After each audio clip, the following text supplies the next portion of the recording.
Honda adalah salah satu produsen superbike terbaik di dunia saat ini. Ini bisa kita buktikan dengan pencapaian Honda dalam memberikan superbike yang kencang dan bagus secara desain.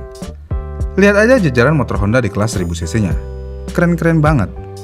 Dan biasanya untuk membuktikan kalau motor tersebut mempunyai nilai lebih, biasanya produsen akan mengikuti kejuaraan WSBK atau World Superbike. Yang kita tahu beberapa tahun terakhir, Honda berhasil mendominasi balapan MotoGP dengan pembalap andalan mereka kala itu yaitu Marc Marquez. Honda benar-benar bisa menghancurkan Yamaha, Ducati, dan lainnya. Namun di kejuaraan MotoGP, produsen tidak bisa membuktikan kalau motor produksi massal mereka hebat. Karena ya mau bagaimanapun, di kejuaraan MotoGP tidak ada peraturan homologasi. Dengan demikian, WSBK adalah jawaban satu-satunya. Untuk kasus Honda sendiri, di MotoGP, Honda sudah puasa gelar sejak tahun 2019, yang mana ini belum lama-lama banget.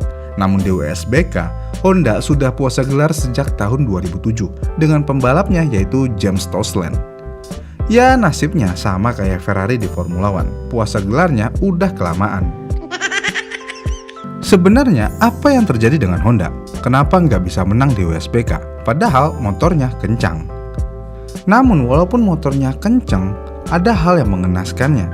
Motor ini kencang tapi tidak kompetitif. Apa yang salah? Apakah ini salah motornya atau pembalapnya?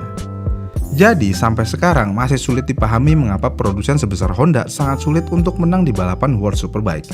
Boro-boro menjadi juara, untuk bisa bersaing di puncak aja Honda terlihat sangat kesulitan. Dari beberapa waktu lalu, Honda sebenarnya sudah melakukan segala upaya untuk tampil kompetitif di ajang balap WSBK, tetapi sejauh ini mereka masih belum bisa memberikan hasil yang signifikan. Pertanyaannya adalah, apakah Honda CBR 1000 Triple R Fireblade benar-benar motor yang bagus? Apakah hanya pembalapnya aja nih yang jelek?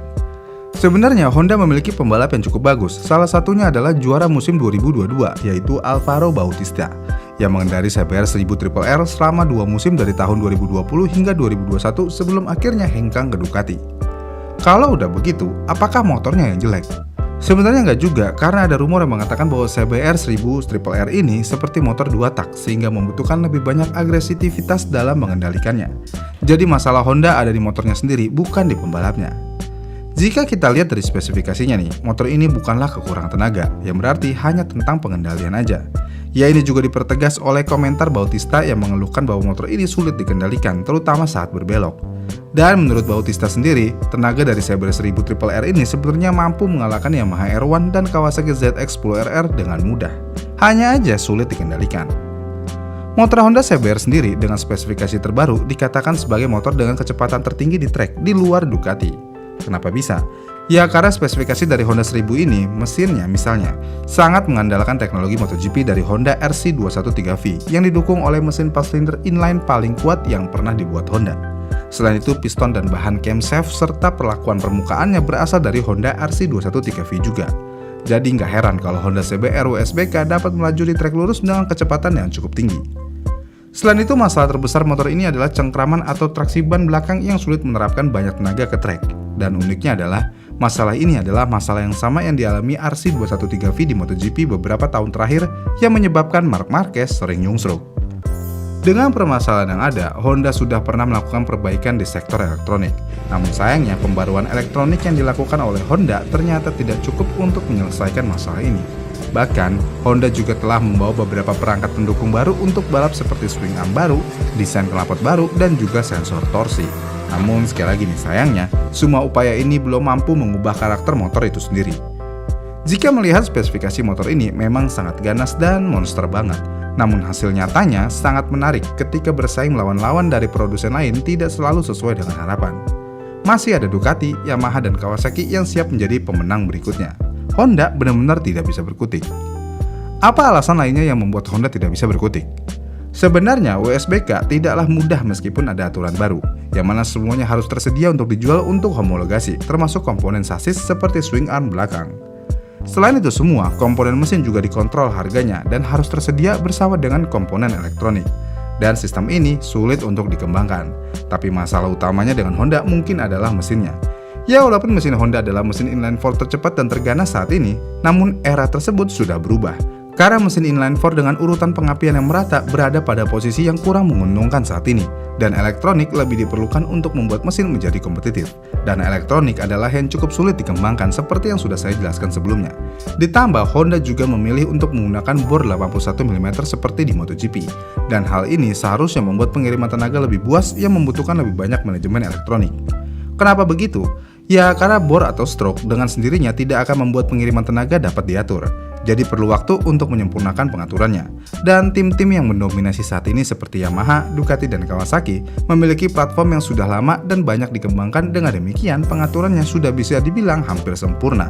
Sedangkan Honda motor CBR ini baru dirilis beberapa tahun aja, yang mana pengaturannya mungkin belum ketemu. Dengan kondisi seperti ini, banyak yang bilang juga agar Honda dapat kembali ke jalur kemenangan, Honda perlu membangun sesuatu seperti yang dilakukan Ducati dengan V4R. Jika Honda melakukannya, maka itu akan menjadi sesuatu yang istimewa. Kita ambil contoh nih, ketika Ducati menguasai kejuaraan dengan motor V2, lalu kemudian Honda membuat mesin SP1 atau SP2. Dan Honda dapat mengalahkan Ducati dengan mudah di permainan mereka sendiri. Dengan sejarah yang ada, jika Honda bermain di V4R, kemungkinan hal yang sama akan terjadi jika Honda benar-benar melakukan semuanya. Dengan kondisi seperti ini, memang sungguh menyedihkan. Nggak di WSBK, di MotoGP pun Honda juga kalah dan Honda tidak memenangkan apapun dalam 5 tahun terakhir. Ya memang sih sulit bagi pabrikan apapun untuk menyeimbangkan antara menjadi kompetitif di WSBK dan MotoGP, kecuali jika tim itu adalah Ducati. Ya walaupun memang sih selain Ducati ada Yamaha yang sebenarnya cukup bagus dengan memenangkan kedua kejuaraan tersebut beberapa tahun terakhir. Namun hal itu lebih merupakan bukti dari talenta pembalapnya daripada memiliki mesin yang superior. Ya memang cukup disayangkan untuk Honda tidak bisa bersaing di WSBK dan Honda kalah dari produsen-produsen yang tidak mengikuti kejuaraan MotoGP seperti BMW dan Kawasaki. Dengan Honda yang mengikuti MotoGP, seharusnya Honda memiliki lebih banyak pengalaman dan memiliki ilmu lebih banyak daripada BMW dan Kawasaki. Tapi nyatanya, semua kemenangan di MotoGP-nya selama ini tidak bisa membantu banyak Honda di ajang kejuaraan WSBK.